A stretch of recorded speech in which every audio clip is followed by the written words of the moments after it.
Excited to be here as episode 4 with a dear, dear friend of mine that I have so much respect for. We've known each other for well over a decade, probably close to 15 years now. And we had a chance to get connected when she was here in Cincinnati. She has since moved out to Houston, Texas, and has been doing some phenomenal things, not only here in the US, but even work that she does overseas. So hopefully she'll get a chance to talk to us about that today. But ladies and gentlemen, it is my honor and it is my privilege to welcome into the virtual studio today my dear friend, Miss Ruth Martey. How are you doing today, Ruth? I am wonderful. Hey, everyone. I'm so honored and grateful to be a part of this initiative. So I am so glad. Yes. Awesome.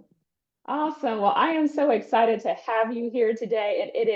And we're going to just have a real sister girl conversation because the Liberation Lounge is all about real talk with real women. And so our whole goal here is to be as authentic and as pure in our communication so that we can really help to set women free. That's really what today is all about. So without further ado, why don't we just get right into it? So maybe you can just tell our listeners briefly just a little bit about yourself, what you do, the work that you have been doing in the community for quite a few years. So let's just start off with that. Well, my name is Ruth Martey. I am a pioneer in the community here for mankind. Mhm. And I do, uh, as my mom will call me, a serial entrepreneur. Yes. And so my main career is HR and Mhm. employment agency, Mhm. um, as well as real estate, which is development, flipping homes, and refurbishing, selling, and such Mhm. things like that. My other initiatives are basically nonprofit organizations, a church, giving back to the community, and really raising a family on top of all that. And then the latest version is going back to school. So it's a handful, but it's been a ride, great ride. Fantastic, fantastic. Yes, you most certainly are a woman on the move and have a lot going on. And I think that's really important to stress that because, some women think that, oh, I have so much going on. I don't have time to go back to school or I don't have time to start that business. And what I always say is that when you're living in alignment and when you're really moving according to the things that you know God has placed within your heart, then there is always room for capacity, right? So our territory can be expanded, our capacity can be expanded as long as we are moving and operating in alignment with God's will, right? And if we're doing that, then I think more doors will continue to open for us. And so I'm really glad to hear you, say that to just encourage other women. Hey, you know what? It doesn't matter what all you got going on. Taking care of a family and running all these other businesses and supporting the community, that capacity can be made, right? Yeah. And so I'm excited to get into it. So let's start with our first question, which is really about purpose, right? And I know we've had some conversations about that. So, how would you really define living your purpose and what does that really mean to you at this stage of your life? Um, Living your purpose actually is, I have a book that is titled Live on Purpose. Mhm. And I can definitely tell you that I had to practice what I preached in Mhm. that book myself. Mhm.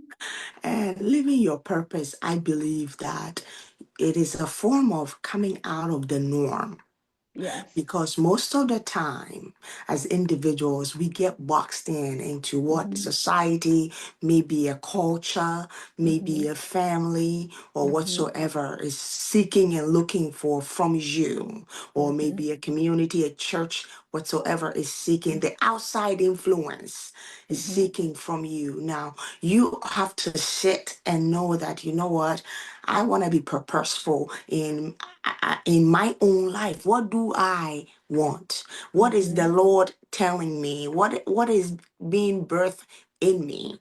And then Yes. through that that that that calling, that intuition, that vision, that Mhm. pregnancy that is Mhm. within you, that is how you find your purpose to be able to live in it.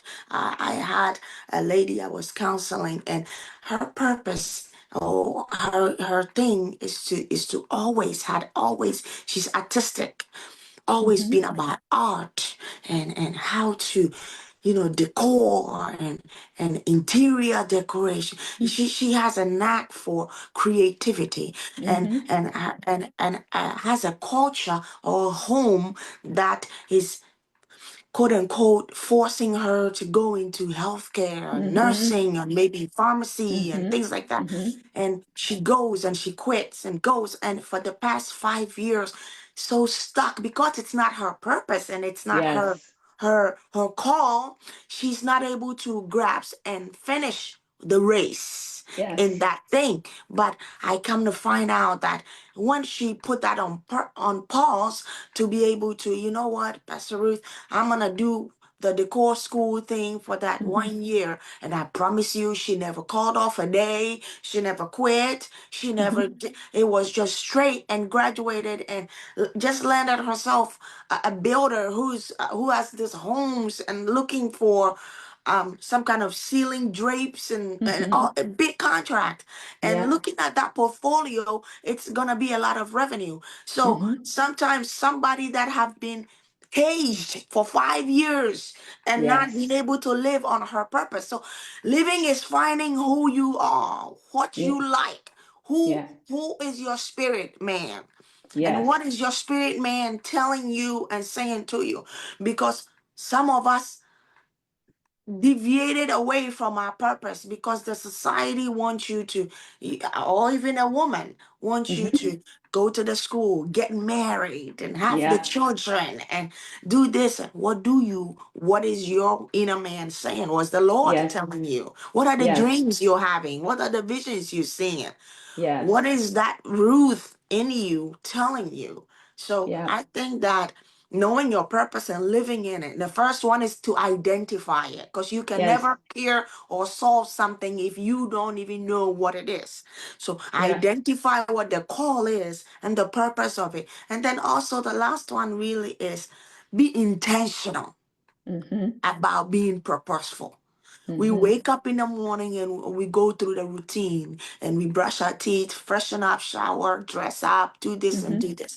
Just because everybody is brushing their teeth, doing this and doing that, that's the norm, that's the routine. But you got to do that routine with intentionality in that Yeah. purpose. Mhm. Yeah. Your shower is intentionality of life. Today, I'm Yeah. intentionally taking myself out for brunch. Today, I'm Yeah. intentionally studying or reading some type of a book to get new information.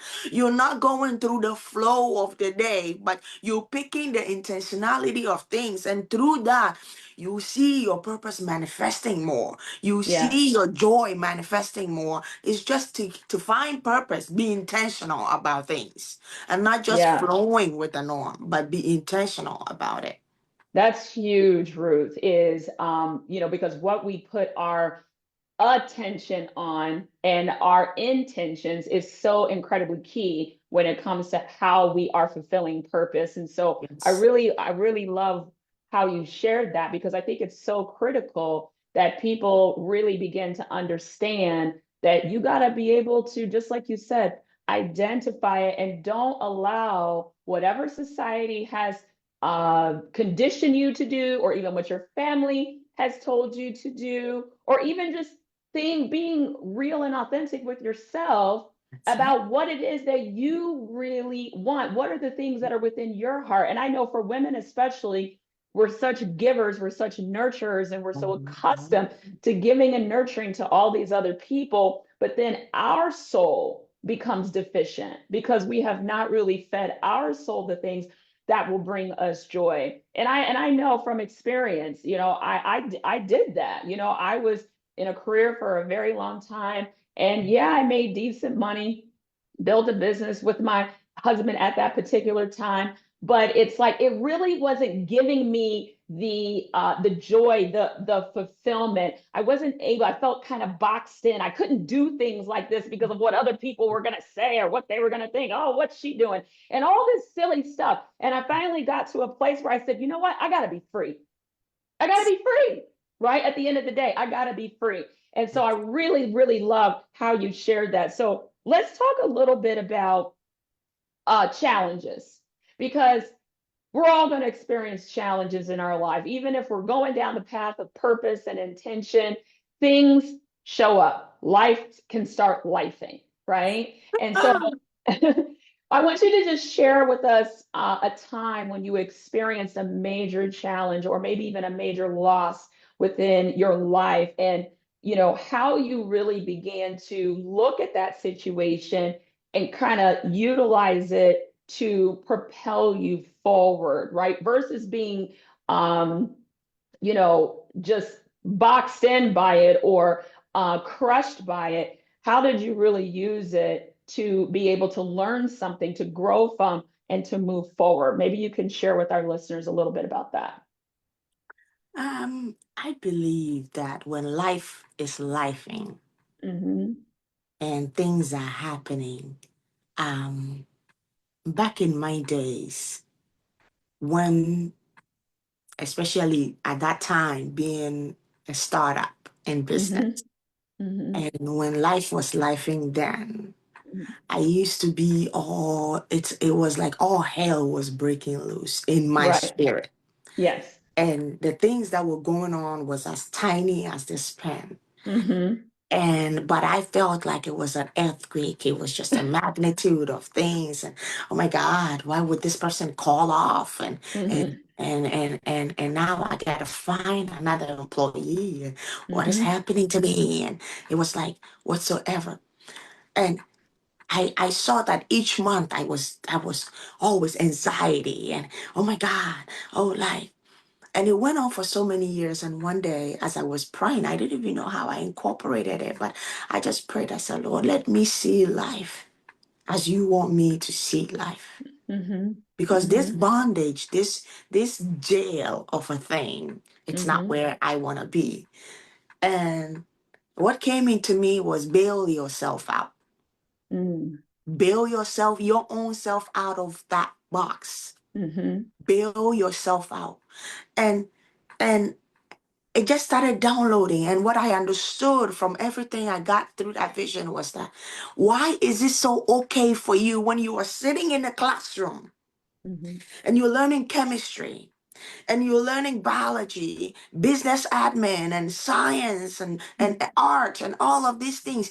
You are so okay with learning, and then you're so okay in studying, and then the test is so hard, but you stay up late and you study, and you pass the test with flying colors, and you get the certificate, and you start Mm-hmm. implementing it in your business.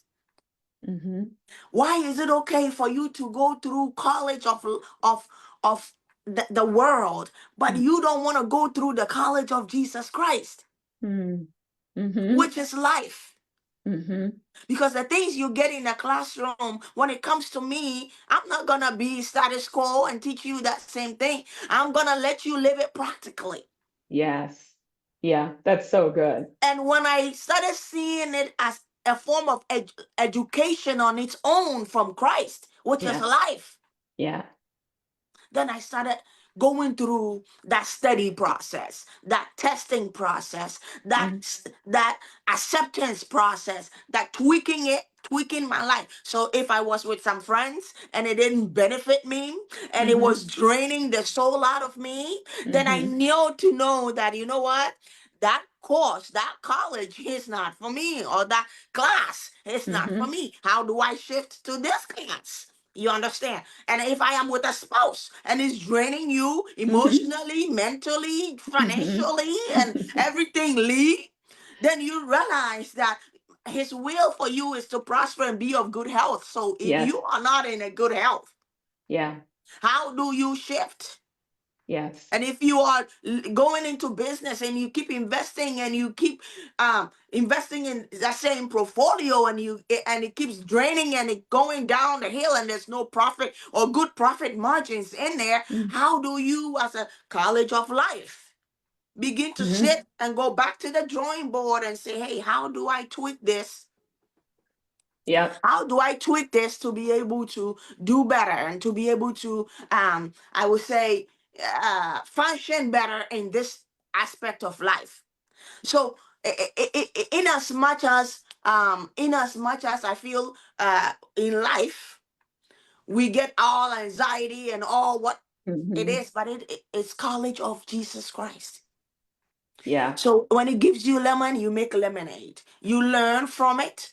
You sit down and regroup. Mm-hmm. You seek counseling and therapy. And I feel like things that we don't talk about the most is just the fact that when you need help, seek help.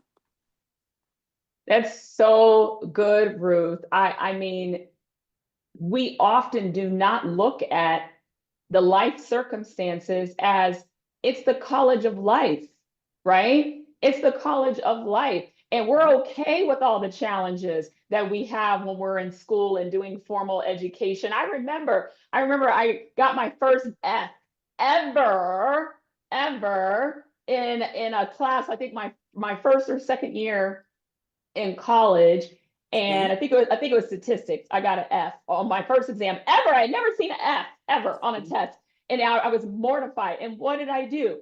I was going to every office hour. I was in all the tutoring sessions. I was because I had to pass the class in order to get my degree. It was required, right? And so I did whatever was necessary in order for me to pass that class. And so I since I got an F, on the midterm, I had to get an A on the final to skirt through with a C and move on in my program. And that's what I did. I aced the final. I Mhm. got through the class with a C. I was like, thank God I don't have to see statistics ever again. But I did whatever I had to do in order to pass that class. So I really love what you said there about looking at these life circumstances. These are the lessons that we're supposed to learn. That is such a great perspective. And I think if we all can begin to look at life in that way, whether it's, hey, a relationship that went bad, or whether it was a business deal that went bad, or maybe even a friendship that went sour. What did we learn from that, and how can we apply those learnings to the next experience that we have? So I really, really love how you described it. I think that's going to help a lot of people. So let's wrap up with this final question, which is, um, how does really well actually let me ask this question. If you were to rewind the tape back to, let's just say, the younger version of you, let's just say the 23, 24-year old, although you look like you're 23 right now, but the 23, 24-year-old version of Ruth, if you could give her advice today and say, you know what, Ruth, if you just knew this, you're going to save yourself a whole lot of pain and suffering. Okay.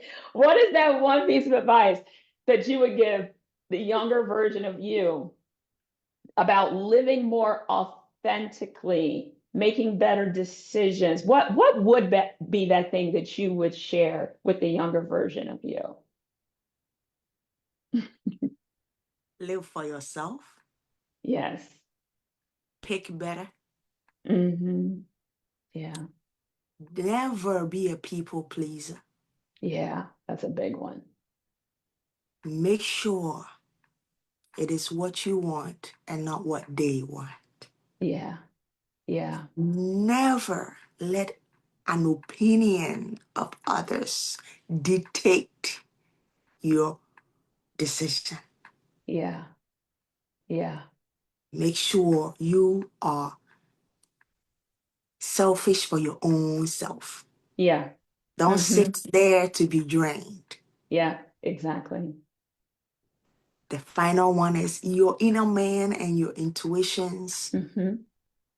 are your best friend to listen to Mm-hmm. for advice. Mm-hmm. So if you can pick better, whether be Yeah. friends, Yeah. spouse, Mm-hmm. even family, how you Yeah. choose to associate. Mm-hmm. Then you don't let the opinions of many. I Mm-hmm. remember when I was going through some trying stages of my life, and I sat there and it was like I was in a bondage of what would they think? Mm-hmm. That's Mm-hmm. all I kept thinking about, and it gave me nightmares for years. Mm-hmm. And I used to confide in my senior pastors and of so many things. And their mouth was also more of, oh, the perceptions of many will change. Your church, your Mm-hmm. this, your that. And the fear magnified. Yeah. And then Mm-hmm. one day, something just told me, what do you think? Mm-hmm. And I know you don't have energy because you are really drained because they done drain everything out of you. Yeah. But I know there's a 1% Ruth in you. Yeah. I'm not requiring 100%. Mm-hmm. I just require you that 1% to Mm-hmm. use it so that I can give you 100% back. Mm-hmm. And I stepped away from so much and I am accomplishing much more. Yeah. And my energy level as of now is Mm-hmm. way better. Mm-hmm. And with much energy comes much clearance of things. Mm-hmm.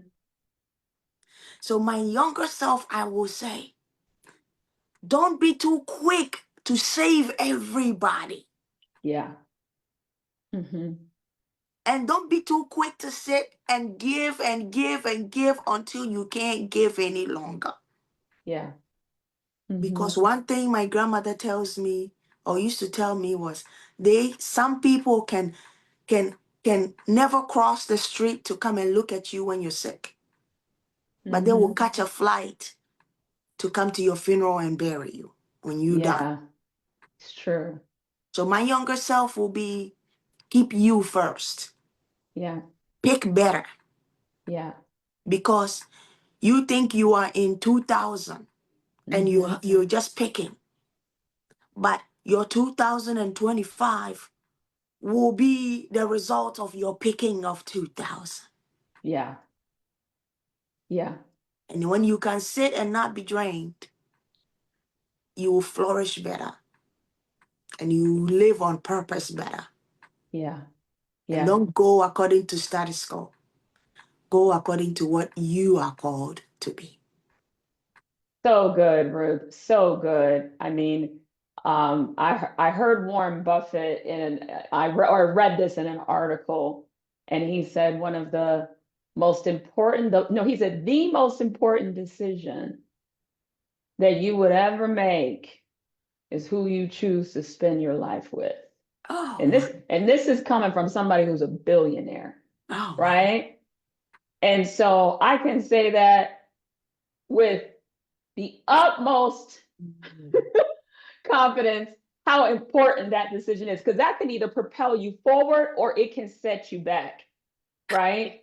Reach. Emotionally, financially, and otherwise, right? So it's Yes. important, ladies that are listening right now, please heed the words that are coming out of the My, prophetess mouth, okay? About how important it is to choose wisely, really have discernment when it comes to who you choose to spend your life with, number one. And then also the people pleasing thing, which is so huge, right?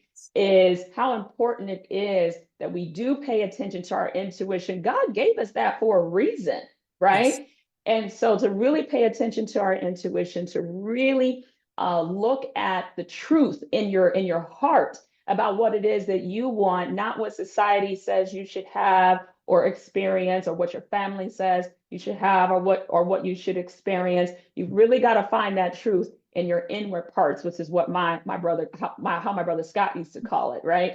And so that is going to be so critical for your long-term success and fulfillment because you will live out those decisions 5 to 10 years later for the things that you're choosing today. So we're in 2025 and the decisions that we're making right now will be reflective of what our 2030 and our 2035, right, will look like. So this is really a season where we all have got to do exactly what Ruth said, is to choose better, choose you, and to most certainly do the things that are within your heart that God is leaning into you to do so that you can really live the life of purpose and fulfillment and joy, right? That we all certainly deserve to live. And so it has been such an amazing conversation, Ruth. You dropped some bars today on the Liberation Lounge. This is one that many will want to go back and watch time and time again. I so appreciate you taking time out of your busy schedule to pour into the hearts and the minds of our listeners here on the Liberation Lounge. And so with that, everyone, I am super, super excited. This is the conclusion of episode 4 with Prophetess, an amazing entrepreneur, business coach, published author, who has just been doing some phenomenal things in the community. We are truly honored to have her on the Liberation Lounge tonight. For those of you that participated in the Liberated and Aligned workshop that I did, you heard about the Pathway to Power 6-week journey from blind spot to breakthrough, which is a 6-week group coaching program that I have launched. Thursday night is full. We still have a Tuesday night cohort, which starts tonight. So if you want details on that, be sure that you send me a message or send me an email at april@apriljoyempowers.com. I can get you those details if you want to participate in that. So thanks so much, everybody. We look forward to seeing you next week at 12 p.m. Eastern on Tuesday. That will be the 28th, I believe, of January, for another amazing episode with another phenomenal woman. We're right here at the Liberation Lounge. We have real talk with real women. Thanks so much, everybody. Bye for now and have a good one.